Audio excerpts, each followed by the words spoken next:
तो फ्रेंड्स अभी पिछले लास्ट वीडियो में अपन ने क्या देखा, amplitude of resultant wave, clear है, resultant amplitude when two wave superimpose on each other and maximum and minimum amplitude के बारे में जाना। अब अपन क्या देखने जा रहे हैं कि जब when two wave superimpose on each other then what is the resultant intensity, clear. तो एम्पलीट्यूड के लिए जिस तरीके से अपन ने डेरिवेशन करा था दो वेव कंसीडर करके, वैसा अपन को यहाँ पर इंटेंसिटी के लिए कोई डेरिवेशन नहीं करना। अपन यहाँ पर resultant intensity direct find out कर लेंगे, एम्पलीट्यूड के साथ रिलेशन देखते हैं, है ना।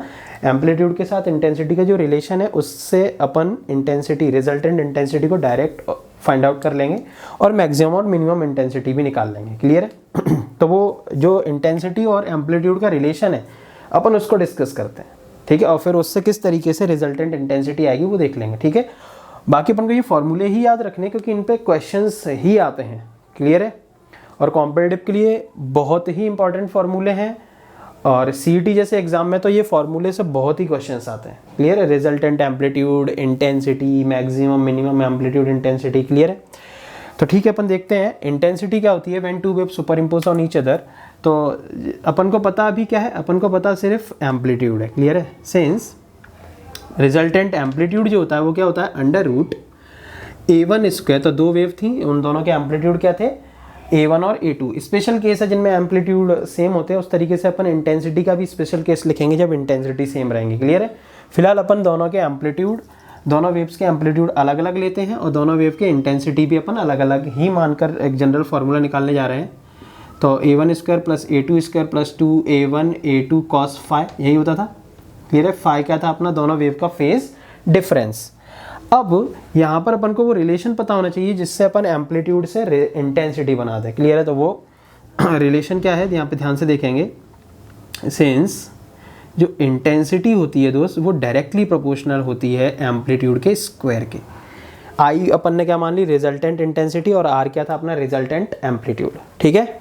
तो जब प्रोपोर्शनलिटी का साइन हटता है तो कांस्टेंट आएगा आई इज इक्वल टू के आर स्क्वायर, क्लियर है। तो ये हो गया। सिमिलरली अगर रिजल्टेंट एम्पलीट्यूड की जगह तुम्हें आई लेके आना है तो क्या लिखोगे, आई बाय के, के इधर आ जाएगा कांस्टेंट, तो R square is equal to I by K. यहाँ पे चलो एक स्टेप और बढ़ा देते हैं, ऐसा भी लिख सकते हो, R is equal to under root I by K, clear है। अगर रिजल्टेंट एम्पलीट्यूड की जगह इंटेंसिटी लिखना है तो ये लिखेंगे। सिमिलरली जैसे रिजल्टेंट को रिजल्टेंट से रिप्लेस करा वैसे ही A1 को I1 से करो, क्लियर है। तो I1 इज इक्वल टू क्या लिखोगे, I1 directly proportional to A1 square. तो I1 is equal to constant तो वही रहेगा ना, लेकिन तो A1 स्क्वायर, तो यहाँ से अगर तुम्हें A1 को रिप्लेस करना हो तो क्या लिखोगे, अंडर रूट I1 अपॉन के, ठीक है। तो ये ऐसे ही सिमिलरली अपन क्या लिख सकते हैं, I2 directly proportional to A2 square. तो प्रोपोर्शनलिटी का साइन हटाओगे तो के A2 स्क्वायर, ठीक है। और यहाँ पर A2 इज इक्वल टू जब लिखना होगा तो क्या लिखेंगे, I2 अपॉन वो कांस्टेंट, ठीक है। तो ये है। तो अगर अपन इन सबको रिप्लेस कर दें A1 A2 और R को अपने I1 I2 और I से, तो फिर अपन को इंटेंसिटी, रिजल्टेंट इंटेंसिटी मिल जाएगी, क्लियर है। तो R की जगह अपन क्या लिख सकते हैं, अंडर रूट, है ना। तो अपन यहाँ पर क्या लिख सकते हैं, अंडर रूट रिजल्टेंट इंटेंसिटी अपन कांस्टेंट के, और यहाँ पर अंडर रूट क्या रहेगा, A1 स्क्वायर की जगह अपन क्या लिख देंगे, A1 स्क्वायर, है ना। तो A1 स्क्वायर की जगह I1 अपॉन के, तो I1 upon K plus A2 square की जगह I2 अपॉन के, ठीक है, और प्लस 2 अपनी जगह पे है, और A1 और A2 की जगह क्या लिख सकते हैं अपन, अंडर रूट I1 अपॉन के और अंडर रूट I2 अपॉन के, और cos फाई अपनी जगह पे, फेज डिफरेंस, क्लियर है। यहाँ पर रूट के हो जाएगा और फिर अपन उस के को बाहर निकालेंगे तो इस वाले के से कैंसिल आउट हो जाएगा। तो इस तरीके से अपन लिख सकते हैं, या दोनों तरफ स्क्वायर कर दो, दोनों तरफ स्क्वायर कर दोगे तो क्या आ जाएगा, अंडर रूट गायब हो जाएगा, क्लियर है। तो जैसा तुम्हें कंफर्टेबल लगे वैसा कर सकते हो। I by K is equal to यहाँ पे बचेगा I1 upon K plus I2 upon K plus 2 root I1 root I2 cos phi, और रूट के मिलके हो जाएंगे के। तो ये के इन सारे के से कैंसिल आउट हो जाएगा और फाइनली अपने पास रिजल्टेंट इंटेंसिटी का फॉर्मूला आ चुका है, I1 plus I2 plus 2 root I1 root I2 cos phi. Clear है? तो ये है resultant intensity when two wave superimpose on each other. Clear है? अब अपन को यहाँ पे देखना है मैक्सिमम और मिनिमम इंटेंसिटी। क्लियर है? तो मैक्सिमम इंटेंसिटी मतलब क्या? मैक्सिमम एम्पलीट्यूड भी बोल सकते हैं क्योंकि डायरेक्टली प्रोपोर्शनल है ना, या कंस्ट्रक्टिव इंटरफेरेंस भी बोल सकते हैं। और मिनिमम एम्पलीट्यूड मतलब क्या? सॉरी, मिनिमम इंटेंसिटी मतलब क्या? मिनिमम एम्पलीट्यूड या डिस्ट्रक्टिव इंटरफेरेंस भी बोल सकते हैं, है ना। तो तो अपन मैक्सिमम मिनिमम इंटेंसिटी देखेंगे तो उसके लिए अपन को पता है फॉर मैक्सिमम इंटेंसिटी तो अपन को पता है मैक्सिमम इंटेंसिटी मतलब क्या? कंस्ट्रक्टिव। तो ये जो फेज डिफरेंस है वो क्या होना चाहिए? 0, 2 पाई, 4 पाई, डॉट 2n पाई। क्लियर है? तो इन एंगल्स में से कोई सा भी एक एंगल यहाँ पर पुट कर देंगे अपन, तो 0 ही पुट कर देते हैं। तो जो आई मैक्स निकल के आएगा वो क्या हो जाएगा? ठीक वैसे ही निकाल रहे हैं जैसे अपन ने एम्पलीट्यूड सॉल्व करा दोस्त, है कि नहीं। तो ये निकल के आ जाएगा I1 plus I2 plus 2 root I2 और cos 0 क्या हो जाएगा? 1। क्लियर है? तो ये मैक्सिमम इंटेंसिटी। अच्छा, इसको थोड़ा और सिंप्लीफाई कर लेते हैं अपन, एक स्टैंडर्ड फॉर्मूले में कन्वर्ट कर लेते हैं जो हर बुक्स में लिखा रहता है ना। तो I max is equal to, इसको अपन क्या लिख सकते हैं? रूट I1 का स्क्वायर। क्लियर है? इसको क्या लिख सकते हैं? रूट I2 का स्क्वायर। ठीक है? और ये तो लिखा ही है जो है सो है root I1 root I2। Clear है? तो ये क्या बन जाएगा अपने पास? Root I1 plus root I2 का होल स्क्वायर। तो ये फॉर्मूला दोस्तों में याद रखना जो बुक्स में लिखा रहता है। ठीक है? मैक्सिमम इंटेंसिटी, ये भले ही तुम याद ना रखो। ठीक है? तो मैक्सिमम इंटेंसिटी क्या होती है दोस्त? Root I1 plus root I2 का होल स्क्वायर। क्लियर है? अब मिनिमम देख लेते हैं फॉर मिनिमम इंटेंसिटी। ठीक है? तो मिनिमम इंटेंसिटी के लिए फाई क्या होना चाहिए? मतलब मिनिमम इंटेंसिटी मतलब क्या? Destructive interference, dark fringe, amplitude minimum, कुछ भी बोल सकते हैं। तो यहाँ पर फेज डिफरेंस होता था पाई, 3 पाई, 5 पाई, डॉट 2n प्लस 1 पाई। क्लियर है? तो यहाँ पर इन सारे फेज डिफरेंसेस में से कोई सा भी एक फेज डिफरेंस यहाँ पर पुट कर दो। तो अपन ने चलो पाई पुट कर दिया, तो कॉस पाई क्या हो जाएगा? -1। तो उस केस में अपनी जो इंटेंसिटी है वो मिनिमम होगी और वो क्या हो जाएगी? I1 प्लस I2 माइनस, है ना, जब पूरा कर देते चलो एक बार, 2 root I1 root I2 cos pi, और कॉस पाई क्या होता है? -1। तो इसको अपन क्या लिख सकते हैं? रूट I1 का स्क्वायर लिख सकते हैं, और इसको क्या लिख सकते हैं? रूट I2 का स्क्वायर, है ना। और कॉस पाई -1 हो जाएगा, तो ये हो जाएगा 2 रूट I1 रूट I2 और कॉस पाई तो -1 हो चुका है। क्लियर है? तो ये क्या बन जाएगा अपना? Root I1 minus root I2 का होल स्क्वायर। तो ये है अपनी मिनिमम इंटेंसिटी। क्लियर है? जैसा वहाँ पर अपन ने एम्पलीट्यूड के फॉर्मूले निकाले थे वैसे इंटेंसिटी के फॉर्मूले, बस ये एक फाइंड आउट कर लो, उसके बाद वही मैक्सिमम मिनिमम की कंडीशन है, कंस्ट्रक्टिव और डिस्ट्रक्टिव की कंडीशन। क्लियर है दोस्त? बड़े आसान से फॉर्मूले, एक बार अच्छे से देखो, है ना, और याद भी हो जाते बड़े ईजिली। ठीक है? अब यहाँ पर भी अपन क्या देख लेते हैं? मैक्सिमम और मिनिमम का रेशियो। ठीक है?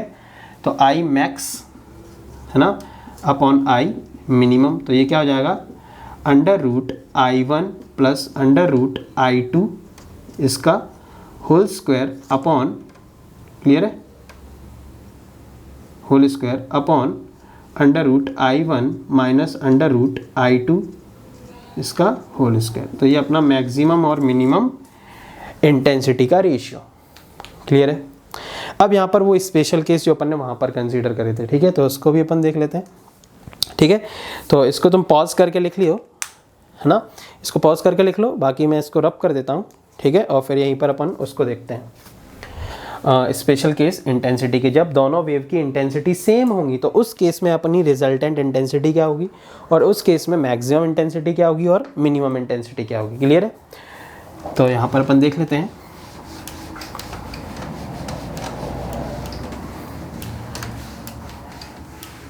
ठीक है? तो यहाँ पे देखेंगे तो इफ, तो स्पेशल केस अपन यहाँ पर लिख देते हैं इस तरीके से, स्पेशल केस। तो स्पेशल केस में क्या देखने वाले हैं अपन? If I1 is equals to I2 is equals to I। Clear है? I1 और I2 क्या है, इक्वल है, दोनों वेव जो सुपर इम्पोज होने जा रही है उनकी इंटेंसिटी क्या है, सेम। तो उस केस में जो रिजल्टेंट इंटेंसिटी क्या होगी वो देखते हैं अपन। तो देन I मतलब resultant intensity is equals to यहाँ पर I small I plus 2 root I cos phi. Clear है, ये 2i हो जाएगा और इधर ये भी 2 रूट आई हो जाएगा, ये कॉस फाई। उस केस में अपन 2i को कॉमन निकाल लेंगे, यहाँ पर 1 प्लस कॉस फाई बचेगा। फिर कॉस फाई को अपन ने पीछे भी देखा था, क्या पुट कर दिया था, 1 plus 2 cos square phi by 2 minus 1। Amplitude में जब अपन ने निकाला था स्पेशल केस तब भी यही काम करा था, 1 और 1 कैंसिल आउट हो जाएंगे और फाइनली रिजल्टेंट इंटेंसिटी आएगी 4i cos square phi by 2। Clear है, तो ये रिजल्टेंट इंटेंसिटी होती है जब दो वेव एक दूसरे के ऊपर सुपर इम्पोज होती हैं, है ना, और सेम इंटेंसिटी रखती हैं। क्लियर है, ठीक है। तो जब दोनों वेव की इंटेंसिटी सेम है तो उस केस में रिजल्टेंट इंटेंसिटी ये है। तो अब मैक्सिमम और मिनिमम इंटेंसिटी क्या होंगे, तो यहाँ पर फाई की जगह तुम वही मैक्सिमम की कंडीशंस रख सकते हो और फाई की जगह जब मिनिमम की कंडीशन रख दोगे तो मिनिमम आ जाएगा। क्लियर है, और यही निकल के आएगा जो तुमने यहाँ पर निकाला है। क्लियर है, बस यहाँ पर क्या कर दो, इसको भी आई पुट कर दो और इसको भी आई, उन दोनों को इक्वल कर दो तो डायरेक्ट भी लिख सकते हो। क्लियर है, जरूरी नहीं कि तुम यहाँ पर फाई मिनिमम की कंडीशन और मैक्सिमम की कंडीशंस पुट कर दो, तुम डायरेक्ट, अगर तुम्हें ये याद है तो तुम डायरेक्ट भी लिख सकते हो, है ना। बस इसमें क्या कर दो, I1 और I2 इक्वल कर दो। ठीक है, तो अपन डायरेक्ट ही लिखने वाले हैं यहाँ पर। तो आई मैक्स की बात करें जब दोनों वेव की इंटेंसिटी सेम होती है तब, तो आई मैक्स अगर यहाँ फॉर्मूले से देखें तो root I plus root I, है ना, तो क्या हो जाएगा 2 रूट आई हो जाएगा। क्लियर है, और उसका होल स्क्वायर, तो ये क्या हो जाएगा 4i। क्लियर है, या फिर इनमें से कोई सा भी एंगल भी पुट करके तुम देख लो, तो 0 उठाओ और 0 जब यहाँ पर पुट करोगे तो cos 0 1 हो जाएगा, 1 हो जाएगा तो ये 4i बचा रह जाएगा। क्लियर है, तो कैसे भी निकाल सकते हो। और सिमिलरली मिनिमम इंटेंसिटी देखते हैं, तो यहाँ पर दोनों इंटेंसिटी सेम कर दो, i माइनस आई, तो वो 0 हो जाएगा। क्लियर है, तो ये है स्पेशल केस जिसमें अपन को इंटेंसिटी याद रखनी है। ठीक है, अब बाकी एक क्वेश्चन है जो CET जैसे एग्जाम में पूछ लेते हैं, है ना, तो वो क्या क्वेश्चन है, बड़ा आसान सा क्वेश्चन है ना, तो उसको अपन देख लेते हैं।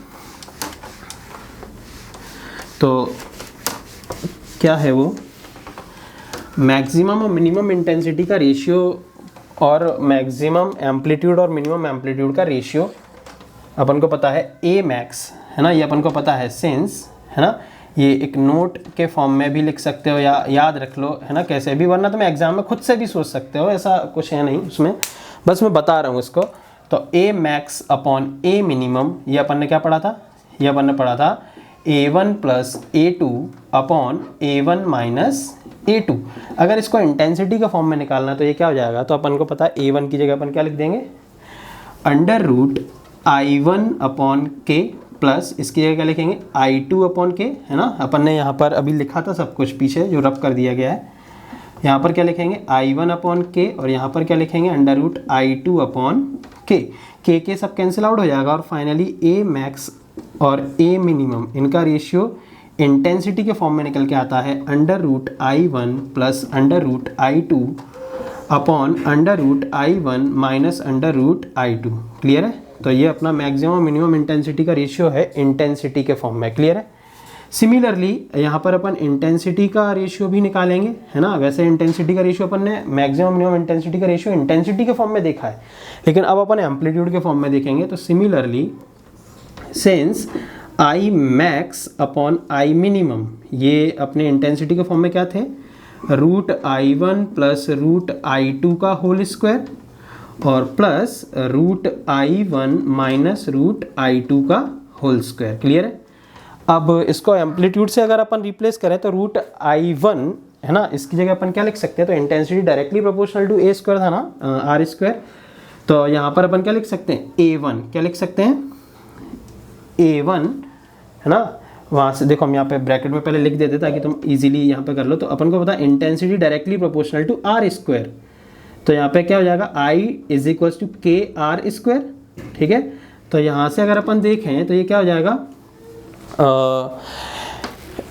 K नीचे आ जाएगा और ये क्या हो जाएगा रूट I, है ना, इधर से इसको नीचे भेज दो, तो root I upon K is equals to R और यहाँ से रूट I क्या हो जाएगा K आर हो जाएगा, ठीक है। तो इसको तुम रिप्लेस कर सकते हो यहाँ पे, तो के तो सब ऊपर नीचे से कैंसिल आउट हो जाएगा, और डायरेक्ट अपन रिप्लेस करें तो क्या हो जाएगा, I max upon I minimum is equals to, यहाँ पर I1 की जगह A1, I2 की जगह A2, तो A1 प्लस A2 का होल स्क्वायर, और यहाँ पर क्या लिख सकते हो, A1 माइनस A2 का होल स्क्वायर। क्लियर है। तो ये कुछ नोट है, मतलब तुम खुद से निकाल सकते हो, बस बता दिया ताकि एक बार इन पर फोकस चला जाए अपना, ठीक है। बाकी तो तुम कैलकुलेट कर सकते हो उसको। ये स्पेशल केस है, और अपन ने इस तरीके से एम्पलीट्यूड और इंटेंसिटी के बारे में सारी जानकारी इकट्ठी कर ली है।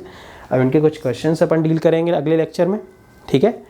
और इन फॉर्मूले को अच्छे से याद करें। क्लियर है। इनके ऊपर क्वेश्चंस पूछे जाते हैं, ठीक है।